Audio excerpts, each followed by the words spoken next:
Señor Jesús, seguimos en tu presencia, Señor. Seguimos adorándote, Señor.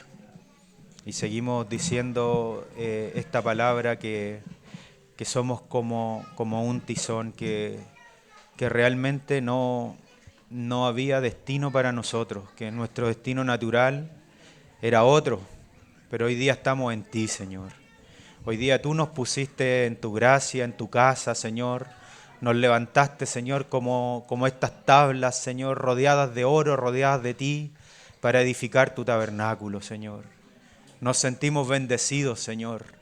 Nos sentimos honrados por ti, Señor. Sentimos gozo de estar delante tuyo, Señor. Te decimos profundamente que sentimos un gozo enorme de tenerte, que sentimos una alegría profunda, Señor, de sentirte, Señor, de que tú nos ministras al corazón cuando partimos el pan, Señor. Sabemos que tú estás partiendo el pan con nosotros. Sabemos que tú te estás paseando en medio nuestro. Sabemos que tú anuncias tu nombre, Señor, en medio nuestro al Padre, Señor. Te bendecimos, Jesús. Te bendecimos por todo lo que has hecho por nosotros. Y te decimos que estamos dispuestos a ti, Señor. Queremos escuchar tu voz, Señor. Queremos oír tu dulce voz, Señor. Habla a nuestros corazones, Señor. Pon un oído atento, Señor, en nuestras vidas para ti, Señor. Nos encomendamos, Señor. Somos como ese jovencito que tenía un par de panes, un par de peces. Pero tú, con tu gracia, con tu misericordia, puedes alimentar a la multitud, Señor. Tú, con tu gracia, puedes alimentar a la iglesia, Señor. Amén. Amén. Amén. Amén, hermanos. El día de hoy les quiero pedir que abramos nuestras Biblias en el libro de Apocalipsis, en el capítulo 3.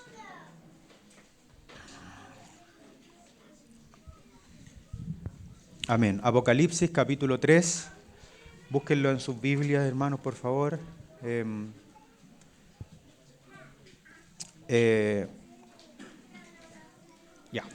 Dice así.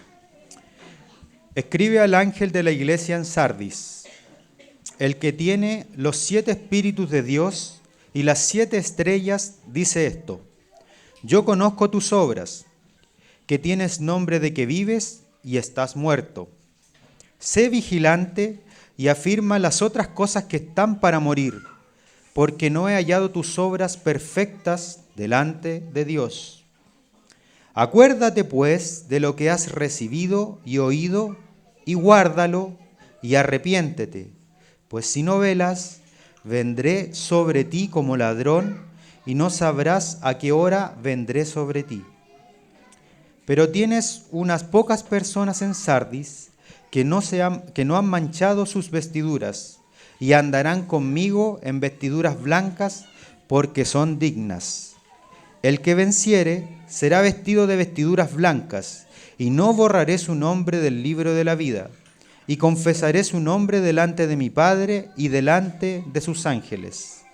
El que tiene oído, oiga lo que el Espíritu dice a las iglesias. Amén, hermanos. El día de hoy tengo una carga por compartir acerca de esta iglesia en Sardis. Y como había dicho hace algún tiempo, yo pienso que el mensaje a las iglesias, a las 7 iglesias en Apocalipsis, parte desde que el Señor elige a las iglesias. Parte desde que el Señor elige a estas 7 iglesias. Porque el Señor perfectamente podría haber elegido a otra iglesia que estaba en Asia Menor, que estaba cerca de Sardis, pero el Señor decidió elegir a estas 7 específicamente porque tiene un mensaje que parte aún desde el nombre de la iglesia. ¿Por qué? Porque si nosotros buscamos, indagamos, nos vamos a dar cuenta que el nombre Sardis significa remanente, significa rescatados, significa vencedores también, desde una forma interpretativa, esta palabra remanente. Entonces, aquí el Señor le habla a esta iglesia y a esta iglesia que tiene este nombre de remanente. Y también, como dijimos en algún momento, en el mensaje a estas 7 iglesias, el Señor siempre ha provisto de todo lo que ellas necesitan. Si nosotros entráramos directamente a leer el libro de Apocalipsis y entráramos directamente en el capítulo 2, tendríamos que leer un mensaje casi sin esperanza. ¿Por qué? Porque la está diciendo una persona desde el cielo que en realidad está muy lejana a nosotros. Pero nosotros leemos el capítulo 1 y dice que Juan estaba en la isla de Patmos, estaba en el Espíritu, ¿y a quién oyó? Oyó una voz detrás de él. Y cuando Juan se da vuelta, ¿a quién encuentra? A su maestro, encuentra a su amado, encuentra a su Señor glorificado. Y dice que cuando él le vio, cayó como muerto, porque no pudo mantenerse en pie de aquel en el cual él se había recostado en su pecho. Pero cuando lo ve glorificado, no puede mantenerse en pie y cae como muerto. Pero este Señor glorificado sigue siendo el mismo de aquella cena, y pone su mano sobre él y le dice que no tenga miedo. Y le dice que yo soy el que estuvo muerto, pero que ahora vivo por los siglos de los siglos y tengo las llaves del Hades. Qué precioso mensaje. Y así Juan lo empieza a describir. Y dice, su rostro era como el sol resplandeciente, de su boca salía una espada aguda, sus pies eran como el bronce bruñido, sus vestidos eran blancos, sus pelos, sus cabellos como la blanca lana. Entonces, él está manifestando en ese momento el Señor al apóstol que todo lo que necesita la iglesia está en él. Que todo lo que necesitamos nosotros hoy día, que todo lo que necesitó la iglesia del primer siglo y a través de los siglos y hasta el día de hoy está en Cristo. Nosotros todas nuestras necesidades se satisfacen única y exclusivamente en Cristo. Entonces, este mensaje, este remanente puede ser un mensaje que muchas veces no nos gusta leerlo, muchas veces no nos gusta predicarlo porque es un mensaje duro, pero es un mensaje del Cristo glorificado que quiere sacar a esta iglesia de este estado en el que se encuentra. Entonces, cada una de las características que se presentan del Señor es la respuesta a una urgencia de un estado espiritual. Y también dijimos anteriormente, hermanos, cuando hemos compartido de estos pasajes bíblicos, de estos mensajes a la iglesia, que estos mensajes, desde lo que han estudiado hermanos que tienen un conocimiento mayor, tiene un mensaje literal para la iglesia del primer siglo en Sardis, también tiene un mensaje profético para la iglesia a través de todos los siglos, pero también tiene un mensaje para nosotros el día de hoy. Entonces, en este devenir y en este contexto es que quiero que nos fijemos en el mensaje propiamente. Y en el versículo 1 dice, escribe a la iglesia en Sardis, el que tiene los 7 espíritus de Dios y las 7 estrellas. Entonces, cuando nosotros nos ponemos a investigar o cuando leemos esto, causa cierta extrañeza porque a través de todo el Nuevo Testamento encontramos al Espíritu de Dios, ¿cierto? Al Espíritu Santo, a Dios Espíritu Santo. Pero aquí encontramos que el Señor dice los 7 espíritus de Dios. Entonces, ¿qué pasa? Que para que nosotros tengamos esta claridad, no es que existan 7 Espíritus Santos, ¿cierto? Es que son 7 manifestaciones propias del Espíritu Santo. Y eso nosotros si lo interlazamos con el capítulo 11 del libro de Isaías, capítulo 11, versículo 2, cuando dice, y estará sobre él el Espíritu de Jehová, el espíritu de poder, el espíritu de sabiduría, el espíritu de temor de Jehová. Y ahí el profeta nombra 7 características propias del Espíritu Santo. Entonces, si nosotros nos vamos a esto, vamos a ver que no es que hayan 7 espíritus que ministran a la iglesia, sino que es un solo espíritu, que el Señor lo recibió de parte del Padre y lo recibió del Padre y lo derramó sobre la iglesia. Entonces, y si nosotros queremos ver esto en el mismo libro, en el capítulo 1, en el versículo 4, nosotros vemos la salutación. Entonces, en el libro, Juan dice, Juan, consiervo vuestro, y se presenta y dice a las 7 iglesias que están en Asia, gracia y paz del que era, del que es y del que ha de venir. y de los 7 espíritus y de Jesucristo. Entonces aquí Juan está haciendo una salutación de parte de la Trinidad. Entonces se introduce saludando al Padre, después al Espíritu Santo y después al Señor Jesucristo. Para que no tengamos ningún tipo de confusión y no busquemos por ahí alguna cosa y nos vamos a confundir. Estos 7 espíritus es el Espíritu Santo con sus 7 manifestaciones. Y después a través del libro, por ejemplo en el capítulo 4, cuando se presenta el cielo, según la arista del trono del Padre, se presentan aquí los 7 espíritus. Y dice en el versículo 4-5, delante del trono ardían 7 lámparas de fuego, las cuales son los 7 espíritus de Dios.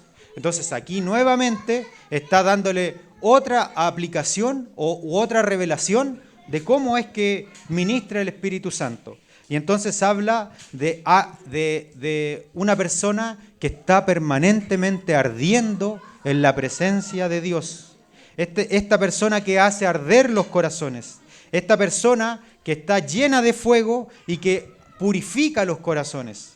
Y esta persona que también a partir de este fuego limpia toda la impureza. Entonces, si nosotros lo vemos a la luz del Antiguo Testamento, en Zacarías se presenta esta misma figura. En el capítulo 4 del libro de Zacarías se presenta la misma figura del Espíritu Santo. Se presenta el Espíritu Santo como un candelero ardiendo. Y ustedes se van a acordar de este pasaje porque dice, no es con fuerza, ni es con ejército, sino es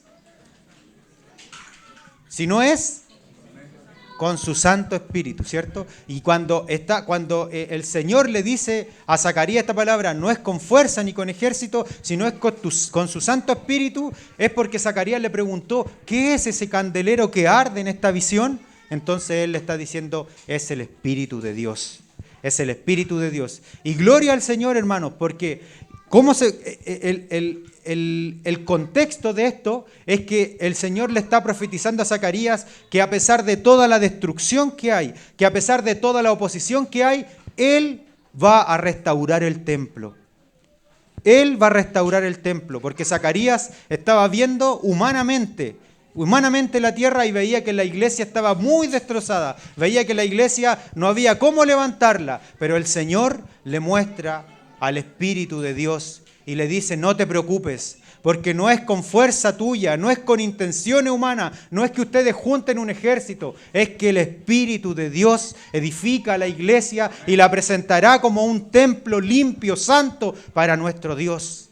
Y esa profecía se cumplió en Zacarías en lo terrenal. ¿Cuánto más se va a cumplir en nuestros tiempos, hermanos? En los últimos tiempos. Porque ese templo solo era una sombra. Hoy día la iglesia es el verdadero templo del Dios vivo.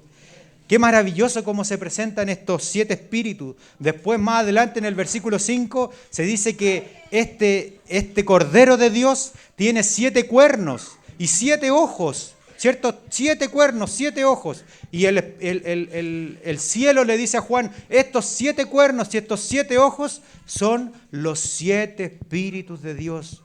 Otra manifestación del Espíritu Santo. ¿Por qué? Porque estos cuernos representan poder, autoridad, gobierno, reino. Y el número 7 representa la perfección de Dios. Entonces, lo que está manifestando, que estos cuernos manifiestan que el trono de Dios no va a ser conmovido. Y también manifiestan estos ojos la visión espiritual. El Señor va a traer su reino, va a traer su trono a la iglesia y también va a traer visión a la iglesia, visión espiritual. También habla de la omnipotencia y omnipresencia de Dios en medio nuestro. Entonces, este mensaje, y después dice, escribe el que tiene los 7 espíritus y el que tiene las 7 estrellas. ¿Qué es una estrella? Un astro fulgurante, un astro lleno de vida, un astro lleno de luz, un astro que brilla en medio de la oscuridad. El universo es tremendamente oscuro, no hay carencia de luz, pero los astros el Señor los puso para que alumbraran. Y el Señor le dice a esta iglesia, yo tengo en mi mano los 7 espíritus y las 7 estrellas. ¿Y por qué el Señor parte presentándose de esta forma tan maravillosa, tan fulgurante, tan llena de vida, tan llena de autoridad, de visión? Porque el estado de esta iglesia era un estado de mucha apariencia, como dice el dicho, mucho ruido, pero pocas nueces, como el dicho. ¿Cómo es el dicho? Mucho ruido, este era el estado. Era una iglesia que vamos a continuación de cómo se presenta el Señor, dice: yo conozco tus obras, que tienes nombre de que vives y estás muerto. Aquí de parte del Señor hay una identificación directa. Aquí no hay un preámbulo de parte del Señor. No hay ningún preámbulo. Si ustedes se fijan y estudian detenidamente las 7 iglesias, en 5 de las 7 iglesias el Señor hace un preámbulo.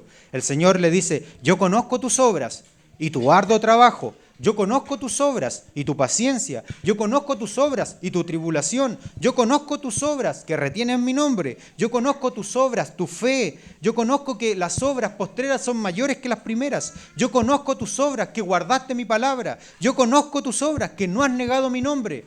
Todos esos preámbulos se los da el Señor a estas 5 iglesias: a Éfeso, a Esmirna, a Pérgamo, a Tiatira, pero a la Odisea y a Filadelfia, pero a la Odisea y a Sardis, el Señor parece que tenía que intervenir de una forma más radical.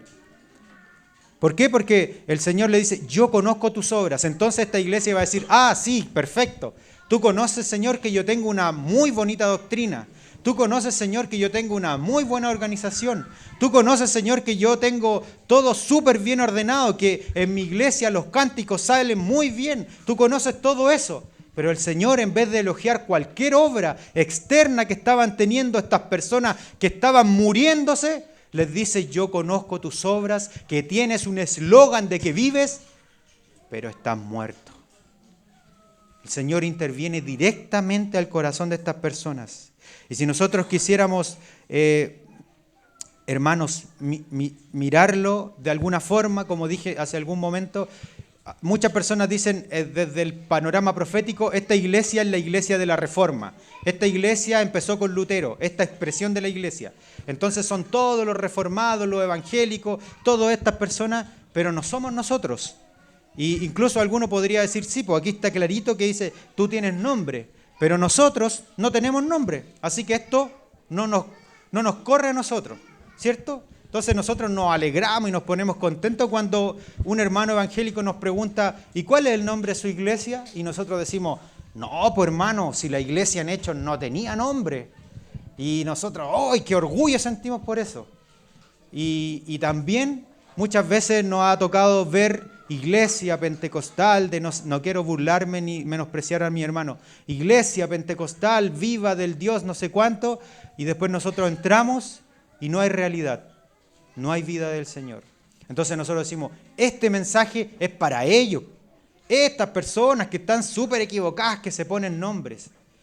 Pero dentro de nosotros, muchas veces nosotros tenemos nombres, hermano. Dentro de nosotros, muchas veces nosotros tenemos etiquetas. Dentro de nuestras conversaciones, no sé si ustedes han escuchado, nosotros somos la iglesia. Hay congregaciones, hay hermanitos por ahí, pero nosotros somos la iglesia. O otro mensaje: la oración de la iglesia es poderosa.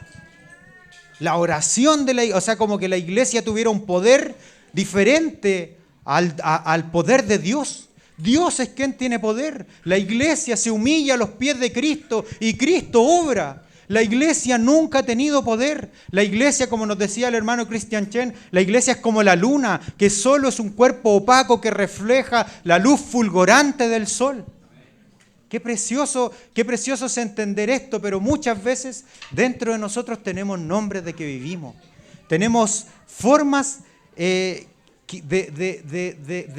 sentir una cierta justificación, pero el Señor muchas veces les dice a las personas: tú dices Tú dices que estás haciendo esto súper bien, pero tú estás muerto.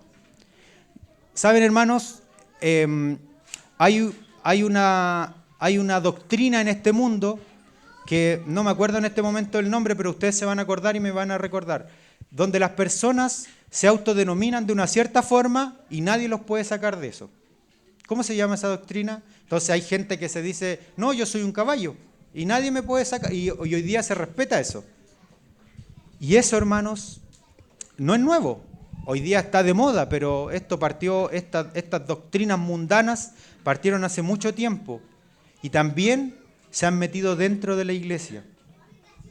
Se han metido dentro de la iglesia. ¿Por qué? Porque cuando nosotros, el Señor o los hermanos o el ministerio profético o el ministerio de la palabra nos está diciendo una cosa, nosotros decimos, no, yo no soy eso. El Señor nos está diciendo una cosa, ¿qué somos? ¿Cómo somos para Él? Y nosotros decimos, no, yo no soy eso, yo soy espiritual, yo soy nacido de nuevo. En mí no hay pecado. Y esto no es nuevo.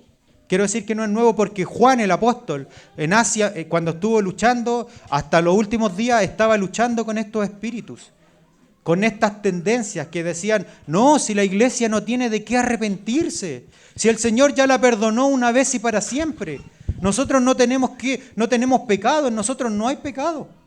No se preocupen, vivan la vida como sea, si total, ustedes están vivos.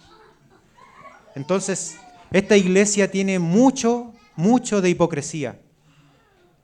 Era una iglesia muy hipócrita. ¿Por qué? Porque tenía una dualidad. Y esta dualidad era que decía una cosa, que proclamaba una cosa, pero vivía una cosa muy diferente. Entonces era una iglesia que tenía muy poco contenido, que tenía un cuerpo sin vida, un cuerpo agonizante. Era una iglesia que se estructuró de una forma tan bonita, tan preciosa, que organizó todo en medio de ellos, organizó cómo tenían que ser las reuniones, cómo tiene que ser la oración, cómo tiene que ser el partimiento del pan, cómo tiene que ser cada uno de los aspectos. Entonces, como organizó cada uno de los aspectos, ya no necesitó más la presencia del Señor. ¿Por qué? Porque las cosas estaban funcionando. No estoy diciendo que tenemos que ser desordenados y que ocurra todo lo que tenga que pase cualquier cosa, pero se organizaron de tal forma que dejaron de lado la presencia del Señor. Se organizaron de una forma casi muy parecida a los fariseos. ¿Por qué? Porque los fariseos eran la casta religiosa del tiempo del Señor, que ellos por dentro no tenían ninguna realidad de vida. Por dentro estaban llenos de pecados no confesados. Por dentro ni siquiera sabían si habían tenido un contacto directo con el cielo, pero por fuera se mostraban como una casta religiosa impecable. Ellos por fuera tenían las reuniones para leer la ley mosaica, por fuera tenían reuniones para cánticos, por fuera tenían organización para dádivas, por fuera tenían reuniones para las oraciones, por fuera tenían un circuito de administración donde habían maestros, rabinos, donde habían postulantes a maestros, y todo estaba muy perfectamente organizado. Pero el Señor vino y les dijo, sepulcros blanqueados, porque no tenían ningún grado de vida. Y llama tanto la atención porque el Señor le habla así si eran personas. Nos encontramos con el Señor hablando de una forma muy amorosa con la mujer adúltera, con Zaqueo, pero nos encontramos con el Señor volteándole la espalda al final de su ministerio, porque ellos no quisieron salir de sus estructuras, salir de aquello que establecieron para hacer parecer que tenían esta apariencia de piedad, porque solo tenían esa apariencia, pero no tenían la realidad de Dios. Esta iglesia de Sardis no tiene vida, hermanos. Esta iglesia es un riesgo permanente para nosotros. Podemos tener todo perfectamente organizado en medio nuestro. Quien abre el local, quien barre el local, quien pone la silla en el local, quien parte el pan en la reunión, quien reparte las copitas en la reunión, quien predica en la reunión, quien después se para a dar los anuncios en la reunión, quien abraza en la reunión, quien guarda la silla y quien cierra la puerta. Podemos estar perfectamente perfectamente organizados, pero no tener la vida del Señor. Podemos tener reuniones, hermanos, maravillosas, donde el cantante o el ministro que ministró cantó las que más me gustaban, pero no tener la vida del Señor. No tocar al Señor. Y eso puede pasar una semana. Las primeras semanas que pasa colado, no nos damos ni cuenta. Pero pasado el tiempo, nos empezamos a dar cuenta que nos falta algo, que nos falta contenido, que nos falta realidad. El Señor dice, estos adoradores busca el Padre, tales adoradores busca el Padre, aquellos que le adoren en espíritu y en verdad. ¿Se acuerdan lo que nos compartía Abraham? Y nosotros pensamos que el Señor busca adoración, nosotros pensamos que el Señor busca que nosotros vengamos aquí y nos paremos y cantemos y nos derramemos, pero no, el Señor no busca adoración en nosotros. Lo primero que busca el Señor en nosotros es adoradores. Nuestros corazones rendidos a los pies de Cristo. Eso es lo que busca el Señor, adoradores. Los ángeles cantan mejor que nosotros, más afinado que nosotros, de una manera más constante que nosotros. No titubean como titubeamos nosotros, pero el Señor busca adoradores en medio nuestro. El Señor tenga misericordia. El Señor es bueno, siempre es bueno. Porque a pesar de que le hablaba de esta forma a los fariseos, lo hacía para rescatar sus corazones. Y eso nosotros lo podemos entender y ver maravillosamente con el ejemplo de Nicodemo. Ese hombre religioso que se acercó de noche, como Señor, maestro, puede ser. Le dice maestro, fíjense, maestro, puede ser. Capítulo 3, capítulo 7. Está en el concilio con todos sus amigos fariseos y defiende el ministerio de Cristo. Algo estaba ocurriendo en el corazón de ese hombre. Capítulo 21 de Juan. Capítulo 21 de Juan. Nicodemo se acerca a la tumba de un rey.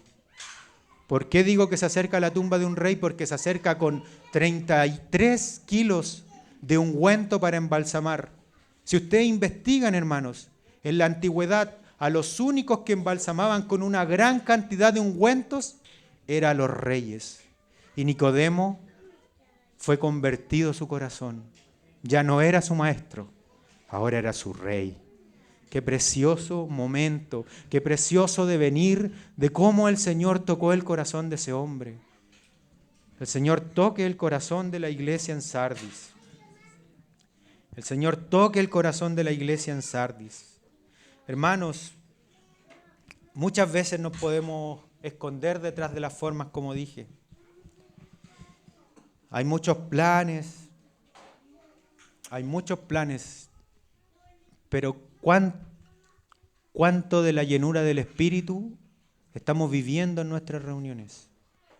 Entonces alguna persona podría decir, la reunión no es para vivir la llenura del Espíritu, la semana es para eso. Sí, pero nosotros somos miembros de esta iglesia y en estas reuniones manifestamos solo lo que somos en nuestras casas y en nuestra vida cotidiana.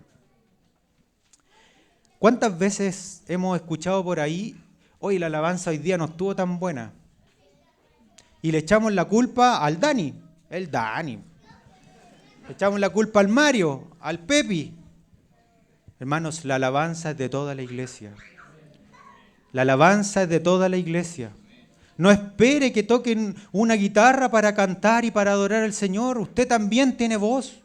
Usted también puede derramarse al Señor.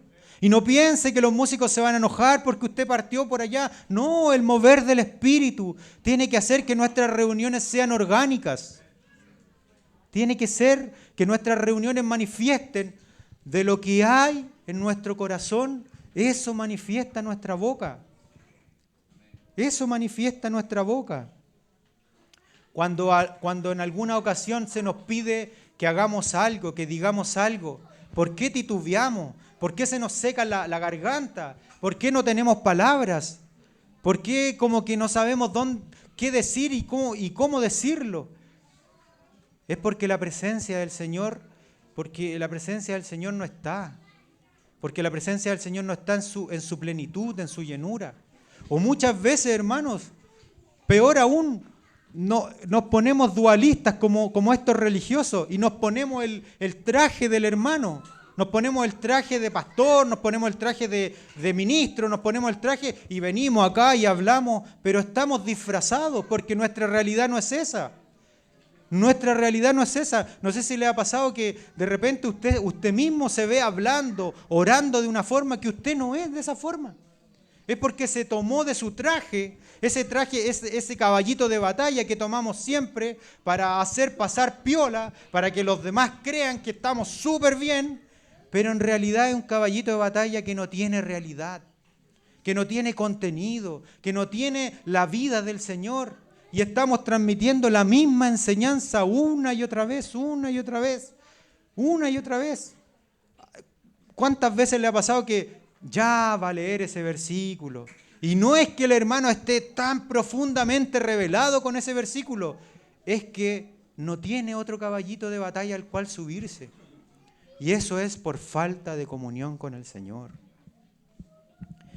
Entonces, hermanos, cuando la cena se empieza a demorar un poco más, cuando la palabra se empieza a demorar un poco más y el plan se nos empieza a quebrajar, nos desesperamos.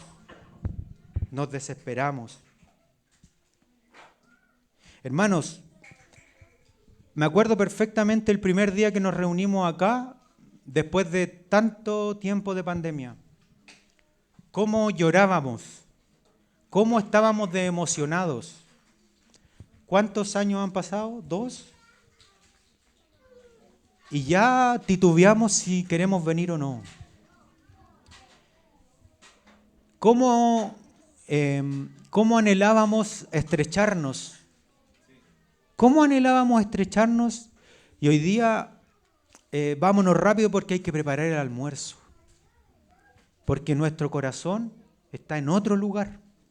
Porque la vida de Dios está muy reducida dentro nuestro. Todas las reuniones queremos que sean por Zoom. Ojalá todas las reuniones fueran por Zoom. Ojalá todas las reuniones duren lo menos posible. Ojalá que no se pongan los hermanos a dar la lata y a hablar más y ya se habló. Puede ser gracioso, hermanos, pero eso manifiesta nuestro profundo estado en el que nos encontramos, de creer que estamos súper, de creer que somos una iglesia potente, que hay un gran número acá, pero la realidad de Cristo en nosotros, ¿cuánto hay de eso? ¿Cuánto hay de eso, hermanos? Eso es respecto del aspecto como cuerpo, como miembro delante de la presencia del Señor. El Espíritu Santo permanentemente está mirándonos, permanentemente está celándonos. Por eso es que la palabra nos dice que no lo contristemos. La palabra contristar significa poner triste a una persona. Poner triste a una persona. ¿Cuánta tristeza hemos traído al corazón del Espíritu, al corazón del Padre, con nuestras vidas, hermanos? El hermano Martin Lloyd Jones, que fue el pastor casi por 30 años en una iglesia muy famosa en Inglaterra, que es la capilla de Westminster, cuando estaba terminando su ministerio, su hija se escribía cartas con su hija. Entonces su hija le preguntó, ¿cómo están los hermanos en Westminster? Entonces el hermano Martin dice, la iglesia está bien, la palabra es recibida con convicción, pero cuánto anhelo que esa palabra sea recibida con contrición. Un hermano que durante 30 años sirvió domingo tras domingo exhibiendo la verdad del Señor, se daba cuenta que los hermanos la recibían. Oye, verdad, tienes razón, qué bueno, ya lo sumo a mi conocimiento. Oye, qué bueno esta la iglesia de Sardis. Pero no había una contrición, no había un convertimiento. Y el hermano en su vejez decía que anhelaba eso en medio de su congregación. no se la jugó 100% por ello y dijo, está todo bien, sino que dijo, algo falta.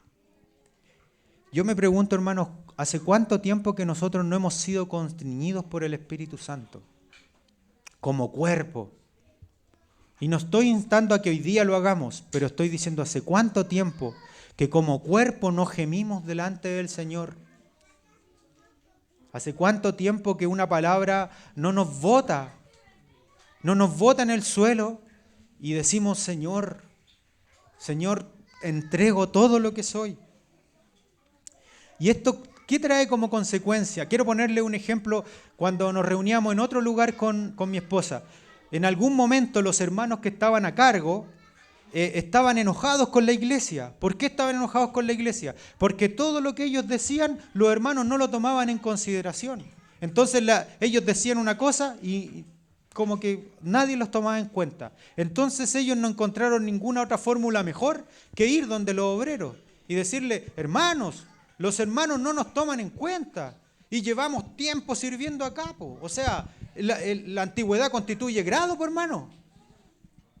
Entonces los obreros le dieron una respuesta, lo digo de primera fuente porque yo estaba en ese momento presente, no me lo contó alguien. Les dijeron, hermanos, lo único que va a hacer que la iglesia tome en consideración sus palabras es la autoridad espiritual. Y lo único que va a generar autoridad espiritual es la unción del Señor en sus vidas. Y lo único que va a generar unción del Señor en nuestras vidas es estar cerca de la presencia del Señor. Confesar nuestros pecados, confesar nuestras faltas, confesar nuestras debilidades, confesar lo que nos falta y decirle, Señor, no puedo, pero haz tú esta obra, vive tú en mí, Señor. Hermanos, ¿por qué pasa que cuando los hijos van creciendo, ¿a quién sujetan las cosas en las casas? A las mamás. ¿Por qué? Porque la mamá me va a decir, no, ya tranquilito, no. Porque ven en la mamá autoridad del Señor. No estoy diciendo una autoridad como que alguien que viene y corta el queque. No, alguien que tiene la presencia del Señor en sus vidas. ¿Cuántas veces los hijos salen y los papás no tienen idea dónde están los hijos?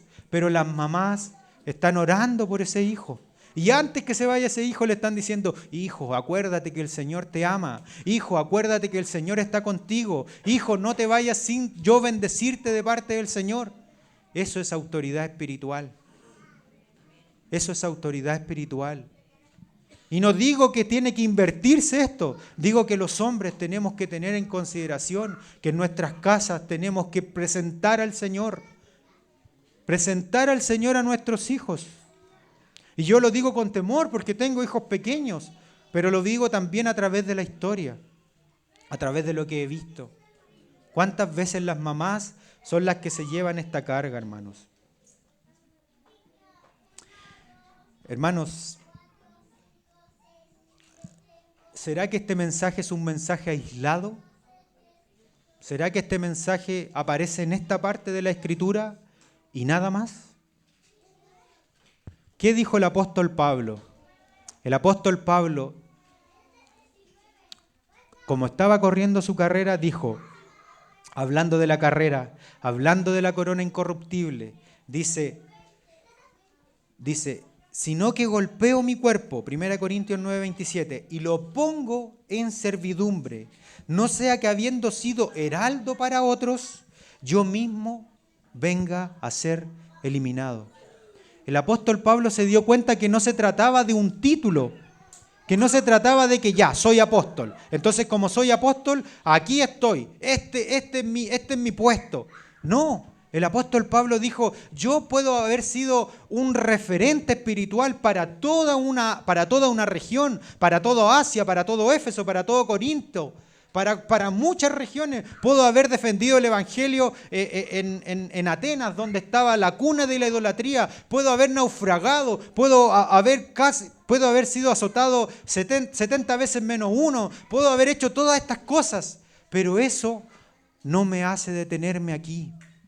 Eso no me hace decir, ya, este es mi título. Hasta aquí llegué. ¿Quién me alcanza? Capaz que nadie de su época lo haya alcanzado. Pero él dice, pero no. Yo no me conformo con los títulos. Yo no me conformo con la etiqueta. Yo no me conformo con que todos me digan el pastor, el apóstol, el apóstol de los gentiles. No, yo sigo corriendo, sigo al blanco, sigo poniendo mi cuerpo en servidumbre delante de mi Dios. No quiero ser eliminado. Y el apóstol Pablo no está hablando de perder o no perder la salvación. Está hablando de algo mucho más profundo. Está hablando de que aquel día, cuando se presente delante del Señor, recibir la corona incorruptible. La corona incorruptible de la carrera maravillosa que tenemos por delante.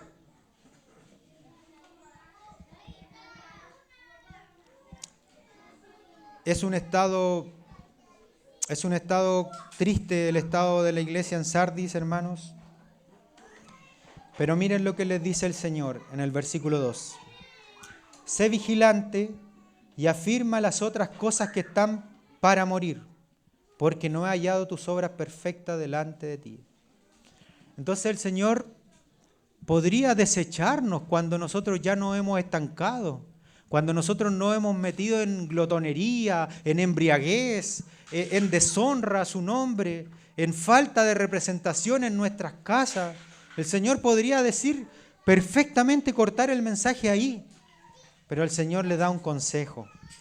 Sé vigilante, despiértate, vigila, ponte en alerta. ¿Hace cuánto tiempo estás viviendo en este modo avión? En este modo que todo pase nomás. Y que pase rápido. Ojalá que pase rápido porque estoy cansado. ¿Cierto? Entonces voy al trabajo, no represento al Señor por ninguna parte, llego a mi casa, tampoco lo hago, voy a la reunión, canto un poco, tomo la cena y sigue la vida. Y sigue la vida. Pero el Señor está diciendo algo importante. Sé vigilante. Despiértate, sé un vigía en la noche, sé un vigía en la noche, por amor de Dios, despiértate. ¿Cuánto, hermanos, no hace falta despertar? Y no quiero decir, hermanos, le hace falta a todos. A mí también me hace falta despertar en muchas cosas. ¿Cuánto tiempo perdemos en nuestra semana con el fútbol, con la teleserie, con esto otro, con las vanidades? ¿Cuántos recursos hemos gastado que no eran para gastarlos en nosotros mismos? Despiértate, vigila. ¿Qué hace el que vigila, hermanos? Acuérdense de las vírgenes prudentes y de las vírgenes insensatas. ¿Qué hicieron ellas? Todas cabecearon, pero cinco sensatas dentro de ellas guardaron para sí en sus vasijas aceite. Y ese guardaron para sí en sus vasijas aceite no es nada más que su alma fue llenada del aceite de Dios. Aquí no nos está diciendo el Señor sean intachables, no pequen, no se equivoquen, no cabeceen, porque el Señor nos conoce. Pero el Señor nos dice que a pesar de eso, quiere que tengamos aceite en nuestras vasijas. Quiere que tengamos aceite no solo en la lámpara, porque la lámpara es el Espíritu. La lámpara se hace cargo Dios cuando Dios nos levantó de entre los muertos y el Espíritu Santo vino a nuestro espíritu, encendió nuestra lámpara. Eso dice Proverbio. El espíritu del hombre es la lámpara de Jehová. Eso dice Proverbio, ¿cierto? Pero la vasija, la fuente, el contenedor para ir rellenando, esa es nuestra alma. Y nosotros tenemos que vigilar por nuestras almas de que sean llenadas del Espíritu, hermanos. Afirma las cosas que están por morir. Esta iglesia se estaba muriendo y seguía muriendo. Hermanos, ¿se han dado cuenta que en medio nuestro hay cosas que ya no están? Hermanos, ¿se han dado cuenta que ya no nos visitamos? ¿Se dan cuenta? Un solo ejemplo. Ya no nos visitamos. Porque cuando esas cosas estaban para morir, no pusimos alerta. Pero en el Señor hay esperanza. Si en su vida personal ve que está titubeando, que hay cosas que está desfalleciendo, vigile, Y dígale al Señor, Señor, esto se está muriendo en mí. Estas ganas ya no tienen, ya no hay ganas. Ya no hay interés, ya no hay interés por tu palabra, ya no hay interés por la comunión, ya no hay interés por tu santidad. Señor, ahora estoy completamente corrompido, ya no hay interés por nada de lo tuyo. Señor, esto se está muriendo, Señor, esto es como el pábilo que humea. Pero bendito sea Dios, que cuando Él habló que iba a venir, dijo que no iba a apagar el pábilo que humeara, ni iba a quebrar la caña cascada. El Señor está para soplar vida. El Espíritu Santo está ardiendo permanentemente delante del trono, esperando que nuestras vasijas se dispongan a Él para llenarnos y hacernos arder como al comienzo. Y más aún, y más aún. El Señor está disponible para nosotros. El Señor está dispuesto a escucharnos, a recibirnos, a que nosotros le digamos: estoy muriendo, estoy agonizando, mi matrimonio se está quebrando, mi comunión con los hermanos se está quebrando, afírmame, restáurame, como le dijo el salmista: vivifícame, vivifícame. 8 veces el salmista en el Salmo 119, oh Dios, vivifícame, porque estaba desesperado. Desespérese delante de Dios, hermano. Desespérese y despierte. Despierte, vigile delante de Dios y grítele a Dios por la madrugada: vivifícame. Vivifícame, oh Dios. Vivifícame, oh Dios. Vivifícame con tus mandamientos, vivifícame con tus testimonios, vivifícame con tu palabra, levántame con tu mano. Digámosle al Señor con todo nuestro corazón.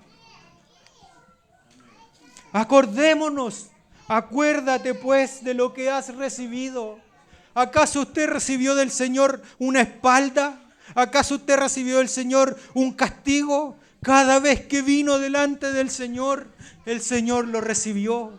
El Señor lo restauró, el Señor lo perdonó, aun cuando su mujer no tenía por qué perdonarlo por todas las ofensas que usted cometió. El Señor puso el perdón en su esposa para que usted lo perdonara. Acuérdense, hermanos, cómo ha sido Cristo con nosotros. Acuérdense cómo ha sido Cristo. Acuérdense de lo que recibimos, de lo que oímos, y guardémoslo. Y miren la palabra, lo último que dice el versículo 3, y arrepiéntete. El arrepentimiento no es solo para los que están en el mundo y que tienen que conocer a Cristo. El arrepentimiento, como nos decía Pedro hace algún tiempo, es un ejercicio básico en la iglesia. Es un ejercicio básico. Es decirle al Señor: pequé, me equivoqué. Es decirle a la esposa: pequé, me equivoqué. Es decirle a los hijos: me equivoqué, metí las patas, por favor perdónenme. Por favor perdónenme, por favor ayúdenme a ser mejor. Por favor díganme cuando se me están pasando las copas. Cuando se me están pasando las copas, por favor díganme, porque no lo puedo controlar. Por favor díganme cuando estoy viendo aquello que es indebido, porque no lo puedo controlar. Por favor dime cuando estoy siendo muy duro, más duro de lo que corresponde con mis hijos. Dime, porque no lo puedo controlar. Arrepiéntete. Arrepiéntete. La palabra arrepiéntete es desde el comienzo de la vida cristiana hasta el final de la vida cristiana, hermanos. Miren, vigila, afirma, acuérdate y arrepiéntete. 4 conceptos que el Señor le está dando a esta iglesia. Vigila, vigila, despiértate. Nadie va a venir a abrir los ojos por usted. Nadie. Ni aún su esposa que tanto lo quiere, ni aún su esposo que tanto lo ama, va a venir y va a poder abrir los ojos por usted. Usted tiene que decirle al Señor: despiértame. Usted tiene que afirmar aquello que el Señor puso en su corazón. Usted no se tiene que conformar a este siglo, sino que tiene que decirle al Señor: transfórmame. Transforma mi conocimiento, mi entendimiento. Transfórmame para comprobar tu buena voluntad. Pues si no velas, y aquí viene la advertencia del Señor, pues si no velas, vendré sobre ti como ladrón y no sabrás a qué hora vendré. Esta palabra es muy delicada, sobre ti. Cada vez que en la Biblia se dice que el Señor viene sobre alguien, es porque está hablando de un juicio de Dios. El Señor está advirtiendo, hermanos. No nos confiemos con las etiquetas. No esperemos que el Señor venga sobre nosotros y que nosotros no nos demos ni cuenta y quedemos expuestos delante de todos, de que nuestra vida realmente no era como hipócritamente la habíamos planteado por tanto tiempo. Pablo le dice a los tesalonicenses, ustedes no están en tinieblas, para que el día del Señor los tome como ladrón. Por eso, hermanos, tenemos que estar a cuentas con el Señor. Mire, pero tienes unas pocas personas en Sardis que no han manchado sus vestiduras y andarán conmigo en vestiduras blancas. Hay un grupo, siempre hay un grupo de vencedores de parte del Señor. Y lo más maravilloso es que dice, andarán conmigo. ¿Cuántos hermanos hemos hecho sufrir nosotros con nuestra carnalidad, con nuestro pecado? Pero quiero decirle a esos hermanos que están delante del Señor y que no han manchado sus vestiduras y que quieren amar profundamente y de todo corazón al Señor y que ven cosas en nosotros que no representan al Señor, quiero decirles que el Señor anda con ellos y eso es precioso. Eso es maravilloso. Andan conmigo. Ese es un consuelo que el Señor da para los vencedores. Dice, seguid la paz y después también dice, seguid la santidad, sin la cual nadie verá al Señor. Hermanos, nosotros muchas veces pensamos que esto se refiere al fin de los tiempos. Nadie va a ver al Señor. En el fin de los tiempos el Señor se va a manifestar como el rayo y va a ser visto de sur a norte. Y nadie va a decir, yo no sé qué está pasando. Y todos van a tener que venir delante del Señor y doblar sus rodillas y confesar que Jesús es el Señor. Este pasaje no es para esa época. Este pasaje es para hoy día. Para que andemos hoy día en santidad. Para que hoy día veamos al Señor. Hermanos, ¿cuántos quieren volver a ver al Señor? ¿Cuántos anhelan volver a ver al Señor todos los días en sus vidas? Yo también lo anhelo, hermanos.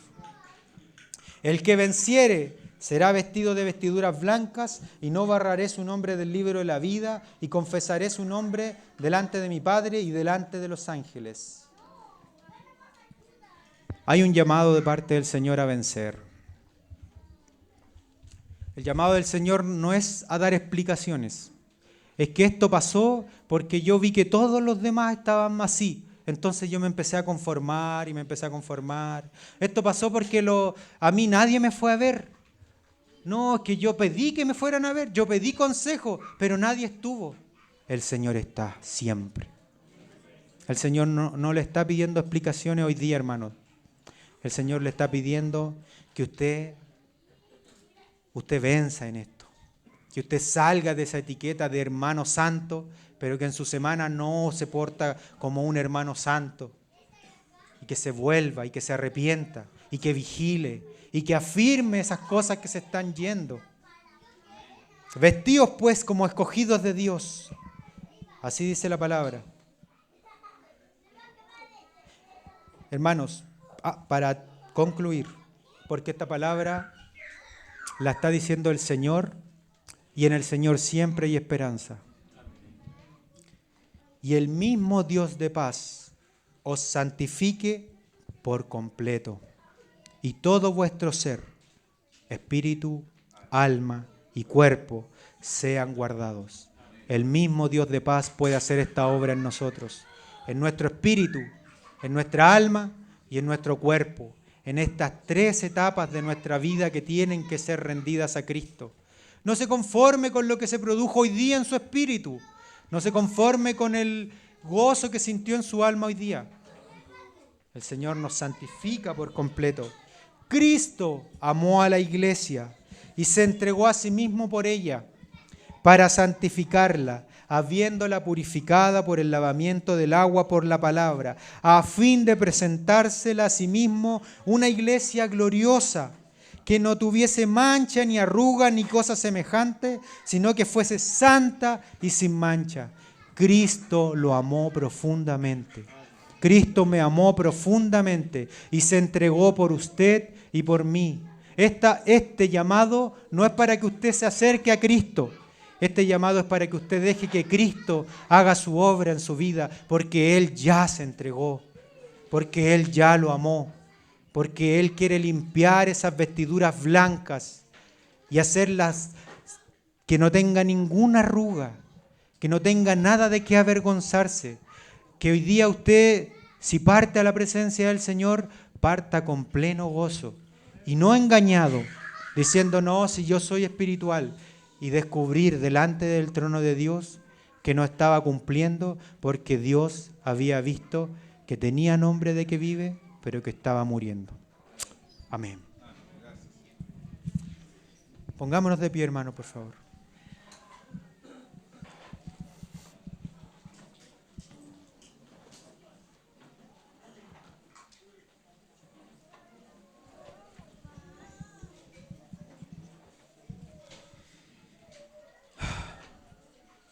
Señor,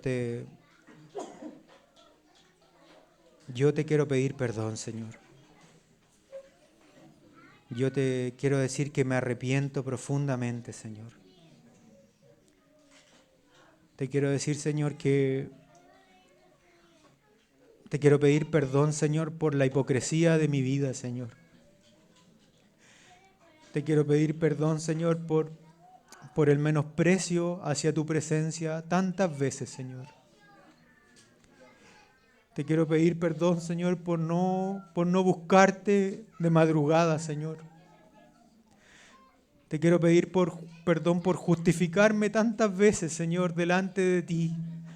Por creer que porque están las cosas así como están, yo puedo hacer cualquier cosa, Señor. Señor, me arrepiento profundamente, Señor. Y no quiero vivir una vida de puros nombres, Señor, de pura etiqueta, Señor. No quiero aparecer como alguien, Señor, pero delante tuyo verme como un moribundo, Señor. Verme como una persona que es deplorable, que su estado, Señor, es agonizante, Señor. Señor, yo dispongo de todo corazón mi vida para ti, Señor. Dispongo de todo corazón para vigilar, Señor. Me dispongo de todo corazón, Señor, para que en las cosas que me tengo que arrepentir, Señor, yo te pueda pedir perdón profundamente, de todo corazón, Señor. Señor, por favor, socórrenos como iglesia. Socórrenos, Señor, porque te necesitamos, Señor. Socórrenos porque no soportamos más vivir, Señor, en apariencia, Señor. Hacer como que todo estuviera bien, Señor. Cuando por dentro estamos sufriendo, cuando por dentro estamos agonizando, Señor. Cuando por dentro tenemos odio los unos con los otros, Señor. Vivifícanos, Señor. Vivifica tu obra, Señor. Visita tu viña, Señor, una vez más.